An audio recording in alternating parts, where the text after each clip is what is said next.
It is my pleasure to welcome today's graduation speaker, an Otago alumna whose career has taken her to the highest spheres of New Zealand's business and politics. Chief Executive of Business New Zealand, Catherine Rich, joins us today to deliver the graduation address and share her hard-earned wisdom gained from decades of experience. Catherine spent her formative years here in Dunedin attending St Hilda's Collegiate and then the University of Otago, where she graduated with a Bachelor of Commerce in Marketing in 1990 and a Bachelor of Arts in Economics in 1993. Her early career included roles in both the public and private sector, and she then served as a member of the New Zealand Parliament from 1999 to 2008. Following this, Catherine was Chief Executive of the New Zealand Food and Grocery Council, advocating for the interests of grocery manufacturers and suppliers, as well as advocating for trade liberalisation as a member of the APEC Business Council for 5 years. In 2024, Catherine was appointed Chief Executive of Business New Zealand, the peak advocacy organisation for New Zealand business. She continues to be a prominent voice in New Zealand business and political spheres, and her leadership at Business New Zealand focuses on fostering a thriving environment and advocating for policies that support economic growth and sustainability. We are very privileged to welcome Catherine back today. Nā reira, Catherine, ko tēnei te mihi ki a koe. Please join me in welcoming Catherine Rich to deliver the address.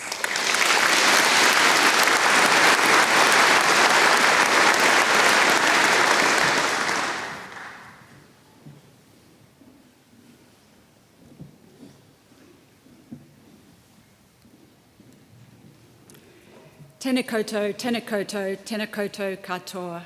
Tō lauwhalava, keiud mila fulcha. That's 100,000 welcomes in Scottish Gaelic, the language spoken by my ancestors, the Leiths, when they sailed into Port Chalmers on the Mary in 1849. They arrived 1 year after Dunedin was established with the Scottish Free Church, but of course over 500 years into Ōtepoti after Ngāi Tahu, who I acknowledge today. As a fifth generation Kiwi of Scots descent, I proudly whakapapa to the clans Munro, Henderson and Allison. Today I acknowledge the Chancellor, Pro-Chancellor, Vice-Chancellor, University Council members and all academic and professional staff. Thank you for your service to students, to research and the whole country. When universities thrive, so does our society. To my husband Andrew, daughter Georgia and my cousin Penny Nelson, who graduated with me in the ceremony 35 years ago, now CEO of the Department of Conservation, like Vice-Chancellor, the Right Honourable Grant Robertson, if I may say, she is living proof of how far an Otago arts degree can take you in a career.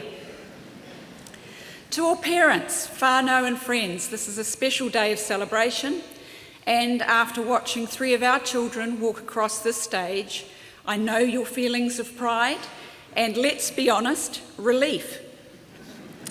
And finally, to the most important attendees today, the graduates. Bravo! You have earned this moment.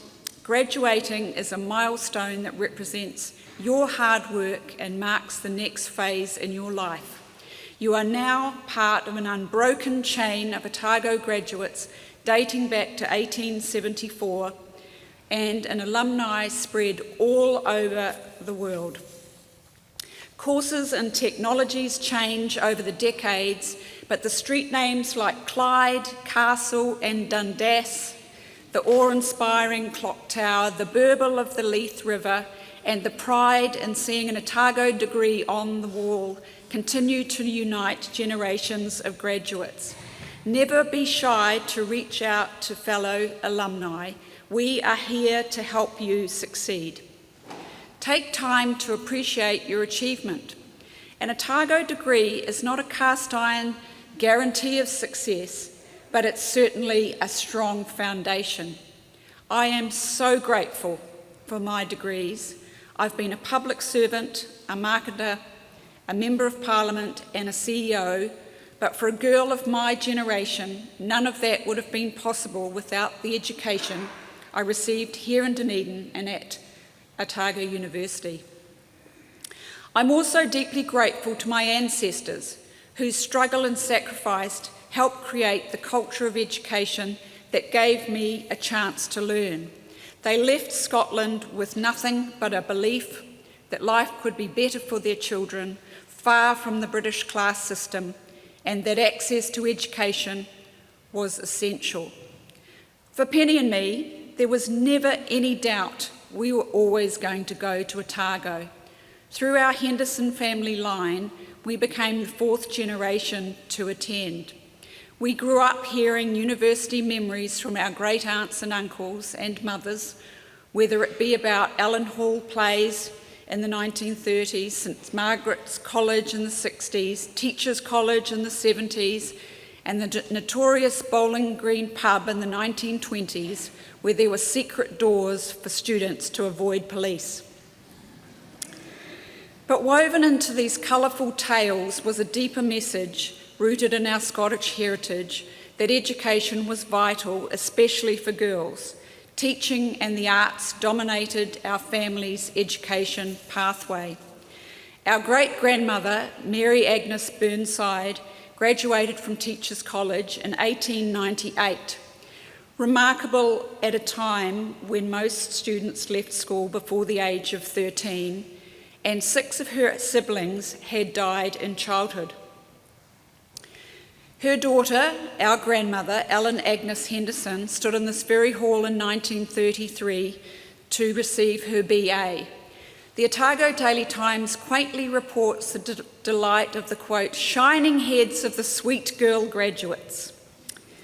The graduation address heard by Ella was remarkably accurate in its predictions. Professor W.B. Benham offered a striking glimpse into the future, speaking of the miracle of emerging technologies like the telephone, wireless radio broadcasting the King's Christmas message, early television, air travel, and the marvel of recorded music. He told graduates these technologies would not only reshape their lives, but also redefine the generations to come. The Vice-Chancellor that year was relieved that the ceremony went smoothly. A few years earlier, the graduation had descended into chaos, with heckling, students chanting rude songs, throwing darts and streamers, letting off firecrackers, which some said sounded like rapid machine gun fire, and even something described as a crayfish was hurled from the top circle. Even the Vice-Chancellor's threat to cancel the entire ceremony and confer all degrees at once failed to restore order. It was a scandal then. Now it's just a great Otago story. The University of Otago's history is rich, unique and unmatched. It is the only full immersion university experience in New Zealand, complete with its own student precinct, historic halls, and the backing of an entire city. Penny and I were part of the 1980s cohort, a time of big hair, big ideas, and a campus alive with energy. Student numbers were smaller, so it was easy to find a car park for my Morris 1300. University fees were $120 a year, and I thought $40 a week for my flats on Clyde and Leith Street was outrageous. It was a golden age for original local music. What became known as the Dunedin Sound formed the soundtrack of my student years. Bands like The Chills, Look Blue Go Purple, Sneaky Feelings and the Verlaines left a lasting impression on us all. I couldn't sing or play a note, but my friends and I proudly majored in groupiedom, faithfully following our musical heroes at legendary Dunedin venues from the Oriental to the Cook. Now, my children don't share my passion for 1980s indie rock, but as a tribute to today's graduate who might appreciate some vintage post-punk flair, I've published a Spotify playlist in your honour. Dunedin Days Alt 80s mixtape. Close your eyes, turn it up loud, and you'll feel the essence of 1980s student life. It's traditional at graduations to offer a few life tips, and I confess this part has been the hardest to write. In my career, I have been a jack of all trades, master of none. I haven't achieved the sporting glory like my husband in professional rugby for Otago, or the academic distinction of my scientist father. I've never been the best of anything, but in everything I've done, I've always tried to give my best. And perhaps that's the most worthwhile goal of all, to be the best version of you,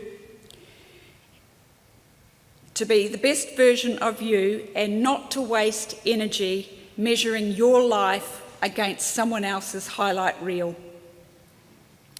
I've learned from an imperfect but fulfilling career that it's important to find purpose, work hard, and to keep turning up, even when it's tough. Sometimes just turning up and being present in the face of adversity is a quiet, radical act of strength.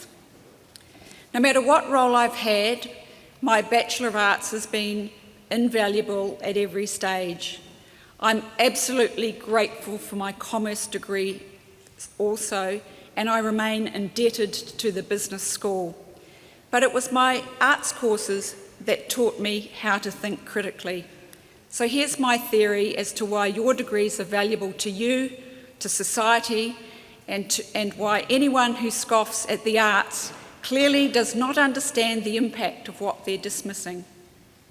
In 35 years in commerce and politics, I've never heard anyone say a marketing plan was beautiful, or they remember where they were when they first read a strategy document or a policy paper, or how a PowerPoint presentation moved them to tears. But they do say these things about music, about poetry, about literature, and about art. The clue as to why the arts are important is in the collective noun for the arts disciplines, the humanities. They teach us what it means to be human. To the education graduates here today, I salute you. In business over the decades, I've heard people speak well of colleagues and bosses, but never with the same emotion that they reserve for a teacher or a principal who inspired them, switched them onto learning, or changed the course of their life, as you will do in your careers. You now hold a powerful piece of paper that will take you anywhere in your career as long as you combine it with hard work and attitude. Now, a plea to the graduates who came to study in Dunedin from elsewhere. Please remember to come back. Don't forget the city and what the university has given you. Bring your families, bring your partners, your future children. Show them what you have experienced here. Encourage them to return for their education. Whether you're a fifth generation or the very first, keep your Otago tradition strong. And finally, one last University of Otago assignment for every graduate here with parents or caregivers. Today is a celebration for your achievement, but it's also a moment to acknowledge those who have supported you. Lately, I have been reflecting on the vital role that parents play in shaping our paths, often unappreciated at the time, but undeniable with the benefit of hindsight.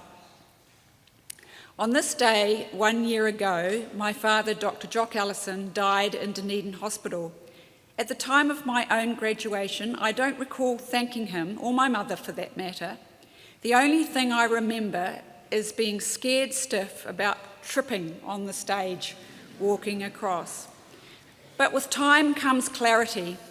I now understand the privilege of growing up in Dunedin, the value of a good education, and the strength that came from my parents' firm belief that I could and should give anything a crack.